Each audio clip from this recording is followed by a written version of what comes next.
Shalom! This week's Sedra is an exciting one. Built on last week's Sedra of the Jews leaving Egypt, this week we find the Jews coming up against the sea.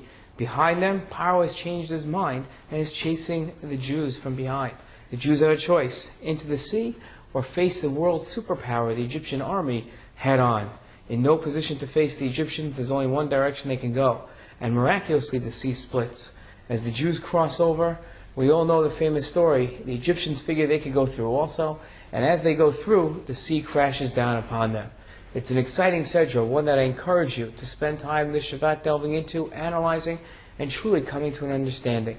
Especially advisable, understanding Az Yashir, the famous praise that we're going to get to in a minute, with Rashi's commentary. There are a lot of English Rashi commentaries out there.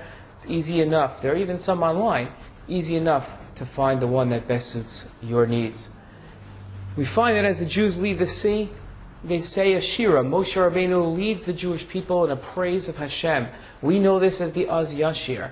And what's interesting is right after the Torah records the Az Yashir, it has two psukim that say that Miriam, the prophetess, sister of Aaron, led the women in the exact same shira.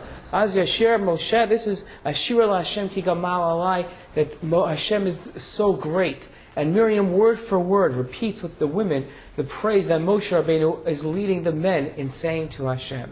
The question we have is two simple ones. As much as the shira, as the praise that they both said were the same, the Torah records two interesting notes about Miriam.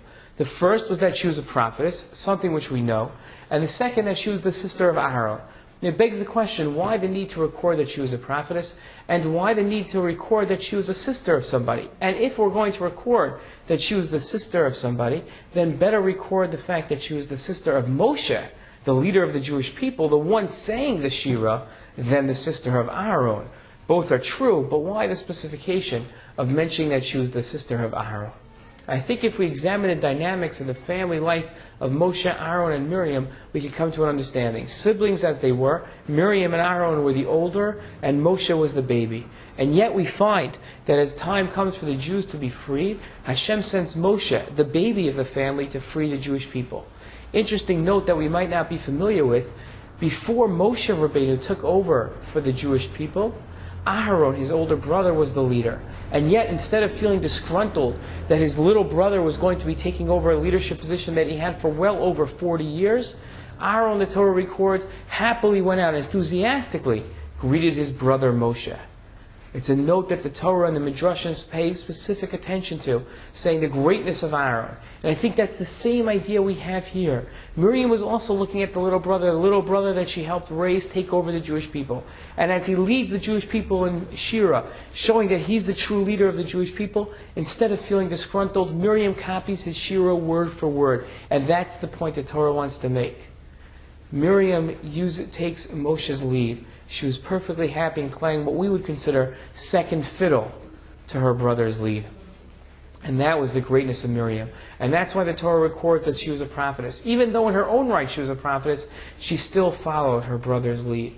And even though she was her brother's sister, still followed his lead. And that's why the Torah calls her the sister of Aaron, to show just as Aaron happily greeted Moshe and happily took upon the lead of his little brother, Miriam was the same way. And the lesson of Miriam applies to us just as much. Many a times we look to be the leaders, to take the credit, to be the one in the spotlight. And yet we find that that's not the priority. The priority is getting the job done in the best way possible.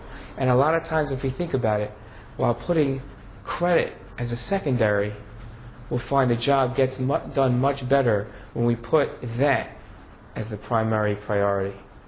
Let's keep that lesson in mind this week. Shabbat Shalom. Don't forget to look at all the other great features on our website this week. Have a great Shabbos.